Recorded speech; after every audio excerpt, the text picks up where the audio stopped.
సొమ్మెంత పంపిణీ చేసేదానికి ఉన్నటువంటి యంత్రాంగం దీనికి సంబంధించినటువంటి ఇంత ఉండి కూడా తాము చేయాల్సిన దాన్ని ఎవరో వచ్చి అడ్డుపడ్డారు, ఎవరో కుట్ర చేశారు, అందుకోసమే ఇది జరగబోతోంది, ఇలా చేయబోతున్నారని చెప్పి ఎందుకు రాజకీయం చేస్తున్నారు? So maybe bureau chief Ramarao కూడా మనతో పాటు లైవ్ లో ఉన్నారు. రామారావు, చెప్పండి, అసలు ఆ పెన్షన్ల పంపిణీ కార్యక్రమం జరగాల్సినటువంటి దానికి సంబంధించి గతంలో వీరే ఏ తేదీ ప్రకటించారు, ఇప్పుడు ఏం చెప్తున్నారు, ఎలాంటి ప్రచారం చేస్తున్నారు, అసలు ఉన్నటువంటి లబ్ధిదారులందరికీ ఇచ్చేందుకు సరిపడా నిధులు ఉన్నాయా లేవా, అసలు వాస్తవ పరిస్థితి ఏంటి, జరుగుతున్నటువంటి ప్రచారం ఏంటి? శ్రీహరి, ఆంధ్రప్రదేశ్ ప్రభుత్వం గత నెల 28వ తేదీనే ఈ నెలలో పెన్షన్లు అంటే ఏప్రిల్ నెలలో పెన్షన్లు ఈ నెల ఏప్రిల్ 3వ తేదీన మాత్రమే వస్తాయి అని చెప్పి కూడా ముందుగానే ప్రకటించింది. ఈ మేరకు సచివాలయాల్లో ఉండే అడ్మిన్లు, వెల్ఫేర్ అసిస్టెంట్లు, వాలంటీర్లందరికీ కూడా వాట్సాప్ మెసేజ్లు పంపించారు. దీంతో పాటు మరో ముఖ్యమైన అంశం ఏంటంటే తమ సొంత పత్రిక సాక్షిలో కూడా గత నెల 28వ తేదీన పెన్షన్లన్నీ కూడా ఏప్రిల్ నెలకి ఏప్రిల్ 3వ తేదీని ఇస్తారు అని చెప్పి సాక్షి పత్రికలో కూడా వాళ్ళు ఒక ఐటమ్ని ఒక వార్తను కూడా, కథనాన్ని కూడా ప్రచురించారు. అయితే ఈ పెన్షన్లన్నీ కావాలి అని చెప్పి కూడా తెలుగుదేశం పార్టీ కావాలని చెప్పి వాంటెడ్గా డిలే చేయిస్తుందని, వాలంటీర్లను రానివ్వకుండా అడ్డుకుంది అని చెప్పి ఇప్పుడు వైఎస్ఆర్ కాంగ్రెస్ పార్టీ విషప్రచారం చేస్తుంది. కేంద్ర ఎన్నికల కమిషన్ ఇచ్చిన ఆదేశాలు ఏంటంటే ప్రభుత్వ సంక్షేమ కార్యక్రమాల ద్వారా ఏదైతే నగదు పంపిణీ ఉందో ఆ నగదు పంపిణీ అనేది వాలంటీర్లను ఇన్వాల్వ్ చేయొద్దు, దీనికి ఆల్టర్నేటివ్ అరేంజ్మెంట్స్, ప్రత్యామ్నాయ ఏర్పాట్లు చేయాలి అని చెప్పి కోరింది. శ్రీహరి, ఇక్కడ మనం ముఖ్యంగా ఒక విషయాన్ని గమనించాలి. ఆంధ్రప్రదేశ్లో 1,26,000 మంది సచివాలయ ఉద్యోగులు ఉన్నారు.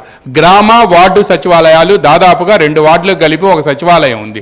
ఈ సచివాలయాలకు సంబంధించిన ఉద్యోగులు నేరుగా వెళ్ళి ఈ పెన్షన్లు ఆయా విలేజెస్లో ఉండే మేజర్ విలేజెస్లో మ్యాక్సిమం 650 నుంచి 800 మంది మధ్య పెన్షన్దారులు ఉంటారు. వీళ్ళందరికీ నేరుగా వెళ్ళి పెన్షన్ పంపిణీ చేస్తే కేవలం 2 రోజుల వ్యవధిలో 48 గంటల వ్యవధిలో ఈ 650 నుంచి 800 మందికి కూడా పెన్షన్లు పంపిణీ చేసే అవకాశం ఉంటుంది.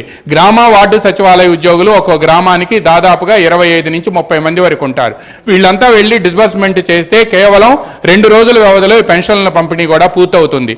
గవర్నమెంట్ దగ్గర రాష్ట్ర ఖజానాలో శుక్రవారం రాత్రి 9 గంటల సమయంలో 358 కోట్ల రూపాయలు నిల్వలున్నాయి. అయితే పెన్షన్ల పంపిణీకి రాష్ట్రంలో 62,50,000 మంది పెన్షన్దారులు, వృద్ధులు కానీ, వికలాంగులు కానీ, వితంతువులు కానీ సామాజిక భద్రతా పెన్షన్ల కింద వీళ్ళకి ఇచ్చేది 62 లక్షల మందికి 1,850 కోట్ల రూపాయలు పెన్షన్లు ఇస్తారు. ఈ 1,850 కోట్ల రూపాయలు కావాలి అంటే పెన్షన్ ప్రభుత్వం వద్ద నిధులు లేవు. పైగా దీనికి సంబంధించి మనం ఇంకో విషయాన్ని కూడా గమనించాలి శ్రీహరి. మార్చి 16వ తేదీ నుంచి 30వ తేదీ వరకు రాష్ట్ర ప్రభుత్వం 13,800 కోట్ల రూపాయలను అప్పులు రూపేణా తీసుకురాని, లేకపోతే రాష్ట్ర ప్రభుత్వంలో వివిధ ఆదాయ సముపార్జన శాఖల ద్వారా వచ్చిన డబ్బు కానీ ఇవన్నీ కూడా 13,850 కోట్ల రూపాయలు వైఎస్ఆర్ కాంగ్రెస్ పార్టీ తరఫున ఎవరైతే వర్క్స్ చేశారో, అదేవిధంగా బుగ్గన రాజేంద్రనాథ్ రెడ్డి కానీ, ముఖ్యమంత్రి కానీ, లేకపోతే ముఖ్యమంత్రి బావమరిది నియోజకవర్గం కానీ, లేకపోతే ముఖ్యమంత్రి అనుయాయులకు సంబంధించి మిగతా వాళ్ళు ఎవరైతే ఉన్నారో వీళ్ళందరికీ కూడా కాంట్రాక్ట్లు చేస్తే వాళ్ళందరికీ నిధులు పంపిణీ చేశారు. కానీ 1,850 కోట్ల రూపాయలు ఉన్నాయో లేదో కూడా వాళ్ళు చూసుకోలేదు. మొత్తం 18,500 కోట్ల రూపాయలు మాత్రం పంపిణీ చేసేశారు. దీంతో రాష్ట్ర ప్రభుత్వం వద్ద డబ్బులు లేకుండా పోయింది. పైగా దానికి ముసుగేం చేశారు అనంటే, ఈరోజు రాష్ట్ర ప్రభుత్వం బ్యాంకులు ఏప్రిల్ 1వ తేదీన బ్యాంకు హాలిడేస్, బ్యాంకు ఓపెన్ అయి ఉంటుంది కానీ ట్రాన్సాక్షన్స్ మాత్రం జరగవు. పైగా రాష్ట్ర ప్రభుత్వం వద్ద డబ్బులు లేకపోవడంతో అధికార యంత్రాంగానికి పెన్షన్లు, మీరు అన్నట్టు సామాజిక భద్రత పెన్షన్లు పంపిణీ చేయాలి. ఇది ప్రతి నెలా జరిగేటువంటి ప్రక్రియ. 1వ తేదీన సూర్యోదయానికంటే ముందు ఇస్తామని చెప్తూ వచ్చినటువంటి వాళ్ళు ఈసారి సూర్యోదయానికి ముందు ఎందుకు అరేంజ్ చేయలేకపోయారు? సో నిజంగా వీళ్ళకి చిత్తశుద్ధి ఉంటే కాంట్రాక్టర్లకు ఇచ్చే ముందు పెన్షనర్దారులకి సొమ్ము చెల్లించాలి అనేది గుర్తు రాలేదా? వచ్చినా కూడా ప్రస్తుతం ఇలా చేస్తున్నారు. ఇలా చేయడానికి కారణం ఏంటి? శ్రీహరి, ఇది చాలా సింపుల్. మార్చి 16వ తేదీ నుంచి మార్చి 30వ తేదీ వరకు 18,500 కోట్ల రూపాయలు అనుయాయులకి, కాంట్రాక్టర్లకి డబ్బులు ఇచ్చిన రాష్ట్ర ప్రభుత్వం 1,850 కోట్ల రూపాయలు మార్చి 30వ తేదీని డ్రా చేసి సచివాలయాల్లో వెల్ఫేర్ అసిస్టెంట్లకు కానీ, అడ్మిన్లకు కానీ పంపితే ఈ పాటికల్లా ఈ రోజు ఉదయానికల్లా కూడా సచివాలయ ఉద్యోగులు, ఒకవేళ వాలంటీర్లు చేయకపోయినప్పటికీ సచివాలయ ఉద్యోగులకి ఈ రోజుకి ఎట్టి పరిస్థితుల్లో కూడా ఈ రోజు ఉదయం నుంచి ప్రారంభించి రేపు సాయంత్రంలో పెన్షన్ల పంపిణీ పూర్తయ్యేది.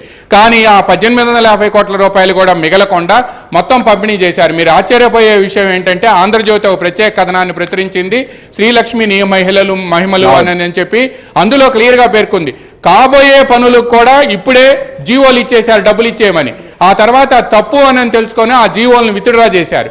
అంటే ఇటువంటి పరిస్థితుల్లో ఉన్న ప్రభుత్వం 1850 కోట్ల రూపాయల పెన్షన్లు ఇవ్వలేకపోయింది. దీంతో పాటు మరో బ్లండర్ ఏంటంటే రేపు రాష్ట్ర ప్రభుత్వం ఆర్బీఐ వద్ద సెక్యూరిటీ బాండ్ల వేలం రూపేణా 4,000 కోట్ల రూపాయలకి ఇండెంట్ ఇచ్చింది.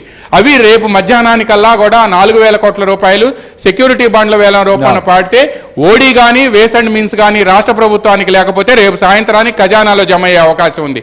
ఆ 4,000 కోట్ల రూపాయలు 1850 కోట్ల రూపాయలు వీళ్ళ పెన్షన్లు ఇస్తే అంటే 3వ తేదీ ఉదయం నుంచి కానీ లేకపోతే 4వ తేదీ ఉదయం నుంచి కానీ పెన్షన్లు పంపిణీ చేసే అవకాశం ఉంది. కానీ రాష్ట్ర ప్రభుత్వంలో ఒక కీలక అధికారి ఎవరైతే అధికార పార్టీతో అంటగాగుతున్నారో ఆ అధికారి మాత్రం 10 రోజుల పాటు పెన్షన్లు పంపిణీ చేయాల్సి ఉంటుంది అని చెప్పి కూడా చెప్పారని వార్తలు వస్తున్నాయి. ఈ నేపథ్యంలోనే పెన్షన్ల పంపిణీని వెంటనే చేయాలి అని చెప్పి టీడీపీ అధినేత చంద్రబాబు నాయుడు, జనసేన అధినేత పవన్ కళ్యాణ్ తో పాటు బీజేపీ నేతలు కూడా రాష్ట్ర ఎన్నికల కమిషన్ కి, రాష్ట్ర ప్రభుత్వ ప్రధాన కార్యదర్శికి విజ్ఞప్తి చేశారు. శ్రీహరి, మీరు అన్నట్లుగా ప్రస్తుతం పంపిణీ చేసేదానికి నిధులు సమకూర్చుకున్న తర్వాత అది గ్రౌండ్ లెవెల్కి వెళ్ళాలి, తర్వాత డిస్ట్రిబ్యూషన్ చేసేటువంటి కార్యక్రమం మొదలవుతుంది. కానీ అవన్నిటినీ కప్పుపుచ్చి కేవలం వాలంటీర్ల సంబంధించిన అంశాన్ని మాత్రమే ప్రధానంగా పైకి తీసుకొచ్చి లేదా సోషల్ మీడియా ద్వారా దాన్ని ప్రచారం చేయడమే కాదు, కొన్ని ఆడియో కాల్స్ను కూడా మొన్ననే రికార్డ్ చేసి మీరు మొత్తం అందరికీ సర్క్యులేట్ చేయండి అని చెప్పి